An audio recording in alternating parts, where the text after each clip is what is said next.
안녕하세요. 스마트코인 트레이딩입니다. 미국에서 소비자 물가 지수가 발표되고 나서 비트코인을 포함한 자산 시장들이 큰 변동성을 보여줬죠. 엄청나게 하락이 나왔다가 다시 급격한 상승으로 하락분을 모두 채워 넣은 그런 그림이 연출이 됐는데 왜 그런 움직임이 나왔을까에 대해서 한번 말씀드려 보려고 해요. 인플레이션, 지금 코로나로 인해서 엄청나게 푼 돈으로 인해서 인플레이션의 영향을 계속 받고 있는 상황인데 이 인플레이션의 끝이 슬슬 보이는 듯하다라는 부분을 말씀드려 보려고 합니다. 어제 시장에서 희망이 보여진 듯합니다. 말씀드린 것처럼 바로 인플레이션의 파이널 스테이지로 가고 있다. 그러니까 인플레이션의 이제 마지막 기승전결에 결로 가고 있다라고 말씀드릴 수 있을 것 같아요. CPI 이제 너무나 진절머리가 나죠. 그런데 이걸 쉽게 설명을 드리면 두 가지로 나눠서 설명을 드릴 수 있을 것 같아요. 첫 번째, 생존에 직결되는 비용, 의식주라고 하죠. 먹고 자고 사는, 그러니까 주거하는 비용을 생존 비용이다라고 표현을 할 수 있을 것 같아요. 그리고 두 번째, 인간답게 사는 비용, 그러니까 여가 비용 같은 존재라고 말씀드릴 수 있을 것 같은데, 서비스, 사람이 타인에게 시간을 쓰는 활동, 의료, 운동 서비스 이런 것들이 있겠죠. 그리고 자동차, 이동을 편하게 하기 위한 수단으로서 소비를 합니다. 그리고 기계가 먹는 것들이 있죠. 연료, 발전, 배관 등등 이런 것들을 인간답게 사는 비용으로 묶어서 말씀드릴 수 있을 것 같은데 이 두 분류 중에서 어디가 더 헤비하냐, 그러니까 어디에 소비를 더 많이 하느냐에 따라서 인플레이션의 진행 단계를 짐작할 수 있습니다. 그런데 이번에 CPI를 수치만 보는 게 아니라 그 자세한 내용을 한번 뜯어보면 특징이 하나 있습니다. 식음료, 주거, 서비스는 올랐고 에너지와 자동차는 내렸습니다. 이 말인즉슨 생존에 직결되는 소비는 비용이 더 나가고 인간답게 사는 비용이 줄어들기 시작했다라는 거예요. 주거비뿐만 아니라 오른 애들이 많죠. 그런데 주거비가 일단 가장 많이 올랐고 수치가 오른 애들 역시나 예상 범위 안에서 올랐다라는 겁니다. 생존에 직결되는, 그러니까 처음 말씀드린 의식주와 관련된 비용에 대한 증가분도 수치를 뜯어보니까 다들 이해가 된 거죠. 예를 들면 식재료 값이 천정부지로 오르는 것 치고는 덜 오른 것 같고 외식도 계절적 특성을 고려해도 선방했다라는 겁니다. 당연히 상식적으로 생각해보면 생존에 쓸 돈도 없는데 노는 데 쓸 돈이 있겠냐라는 생각이 들죠. 그래서 중요한 건 생존에 직결되는 부분까지 소비가 줄어들면 경기 침체가 오게 돼요. 그리고 많이 올랐다라고 하는 주거비는 시간이 알아서 해결을 해줍니다. 왜냐하면 최소 5, 6개월은 금리가 계속 올라갈 거고 오르는 속도의 문제지 금리가 내릴 리는 없잖아요. 그죠? 그렇게 되면 당연히 주거의 비용이 시간이 지나면 내려간다라는 겁니다. 우리나라 주거비의 대부분을 차지하는 아파트의 가격, 월세 비용은 아무리 영끌이네 뭐네 단합을 해도 금리 때문에 대출을 못 막아서 경매에 들어가는 그런 물건들에 의해서 결정이 됩니다. 그러니까 막고 막다가 터지는 거죠. 지금 뉴스를 보니까 동탄의 어느 아파트가 10억 후반대 하는 아파트를 10억 초반에 물건을 내놓으니까 무슨 억하심정이 있어서 아파트를 이 가격에 내놨냐 이런 말도 안 되는 일들이 벌어지고 있는데 사실 그게 싫으면 아파트 주민들이 십시일반 해가지고, 사실 아파트를 십시일반해서 살 수는 없지만 그 해당 호수를 사주면 되는 거죠. 그죠? 그런데 아무도 그러지는 않습니다. 그리고 말씀드렸다시피 중요한 건 경매에 나오기 전까지 소유자가 일단은 5만 대출 다 땡기죠. 카드론도 받고 애들 학원도 줄이고 마이너스 통장도 한 개까지 끌어쓰면서 일단은 몇 달을 버틴다라는 말이에요. 버티다가 안 되면 터진다라는 거죠. 그래서 주거비는 이들이 버티는 시간만큼 딜레이가 발생합니다. 그래서 금리가 오른다고 이 주거비가 바로바로 꺾이지 않는다라는 거예요. 그걸 빼면 CPI는 굉장히 선방한 것처럼 보였기 때문이다 라고 말씀드릴 수 있겠습니다. 하지만 수치가 딱 공개되자마자 단순히 숫자에 움직이는, 숫자에 흔들린 API 매크로 매매, 휴먼 매매가 진정될 때까지는 시간이 좀 필요했죠. 그래서 이 수치를 보고 예상치보다 높으니까 매도라고 하면서 엄청나게 하락이 나왔던 겁니다. 그러니까 하락이 나오면서 또 휴먼 매매들 하락하니까 막 냅다 갖다 같이 집어던지고 이런 움직임들이 나오죠.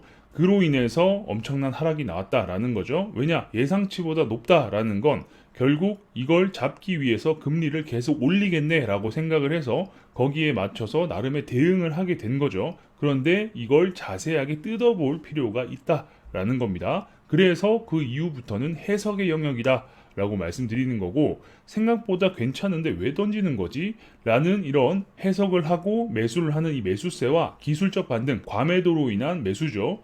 이 두 가지가 합쳐져서 역대급 반등장을 만들어낸 것 같다라고 해석해 볼 수 있겠습니다. 조금 더 노골적으로 이야기를 하자면, 지금 수치는 안 좋아 보여도 이건 인플레 사이클의 후반에 등장하는 수치 모형이다. 그러니까 인플레 후반에 나오는 패턴이잖아 라는 게 사람들 머릿속에 등장을 했다라는 거죠.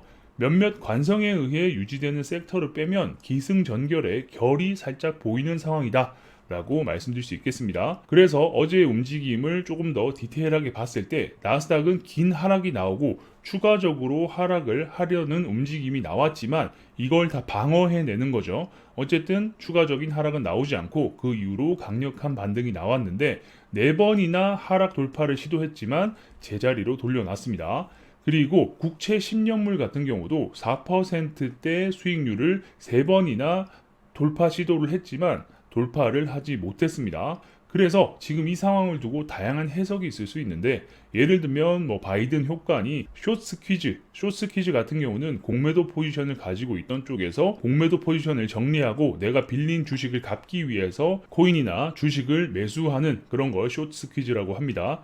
이런 걸 이야기하는데, 사실 이걸 제외하면 지금 상황은 딱 하나로 말씀드릴 수 있는 거예요. 수치 자체가 예상치보다 높네.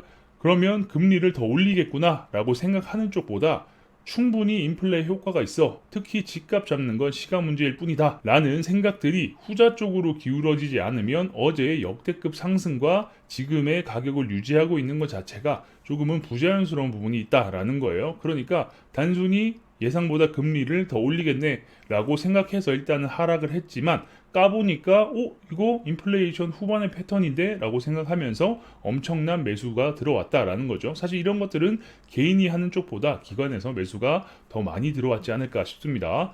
그리고 이제부터는 CPI에 대한 부담이 좀 줄어들 것 같아요. 물론 참 그 당일날 어제는 정말 가슴이 콩닥콩닥 했죠. 그런데 이제는 FED가 리세션이 오지 않게, 리세션은 경기 침체를 이야기하는 겁니다. 경기 침체가 오지 않게끔 발언의 수위를 조절하는 이런 시기가 분명히 온다라는 거죠. 어쨌든 금리를 당장 이제 그만 올리겠다 또는 금리를 낮추겠다라고는 못하지만, 지금 강경하게 말하는 매파성 발언을 했다가 앞으로는 어느 정도 비둘기적인 모습, 그러니까 조금 순한 맛의 연준의 모습을 보여줄 수 있다라는 거죠. 왜냐? 이 모든 수치들과 언론 기조는 관성을 탈 수밖에 없어요. 그래서 잘못된 뉘앙스가 전달되면 사람들이 아예 소비 자체를 확 줄여버릴 수 있다라는 겁니다. 인플레이션의 끝에는 스태그플레이션은 아주 최악의 상황이죠. 그리고 리세션, 경기 침체가 자석처럼 달라붙기 때문인데 무조건 온다 라는 게 아니라 어쨌든 따라오는 부분이기 때문에 이걸 어떻게든 막기 위해서 다시 노력을 해야 된다. 그래서 예방 조치가 나올 것이다 라고 사람들이 예상을 했다라는 겁니다. 어쨌든 집값 하락 속도를 조절하기 위한 FED의 어느 정도의 액션이 빠르면 12월 정도에는 나오지 않을까 라고 예측해 볼 수 있을 것 같아요. 어쨌든 지금 막 은행들이 힘들다, 위기다 이런 이야기가 계속 나오고 있죠. 그리고 2008년 금융위기 때보다 어쨌든 지금 집값이 하락하는 속도가 너무나 빨라서 이것도 굉장한 문제다 라고 합니다. 그래서 이 하락하는 속도를 어느 정도 조절해서 연착륙시키는 게 가장 중요하죠. 그래서 여기에 대한 어느 정도 예방 조치, 어느 정도의 좋은 소리가 나오지 않을까 라는 예측을 하면서 어제의 시장이 움직였다라고 정리해 볼 수 있겠습니다.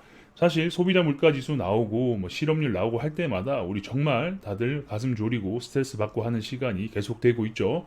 잘 정리가 좀 돼서 시장에 훈풍이 불 수 있으면 좋겠습니다. 계속해서 관련된 정보가 나오게 되면 여러분들께 빠르게 알려드릴 수 있도록 하겠습니다. 영상이 괜찮으셨다면 구독과 좋아요도 눌러주시고요. 알림 설정을 눌러놓으시면 누구보다 빠르게 새로운 정보를 받아보실 수 있으니까 구독, 좋아요, 알림 설정까지 눌러주시면 감사하겠습니다. 그럼 전 다음 영상에서 뵙겠습니다. 감사합니다.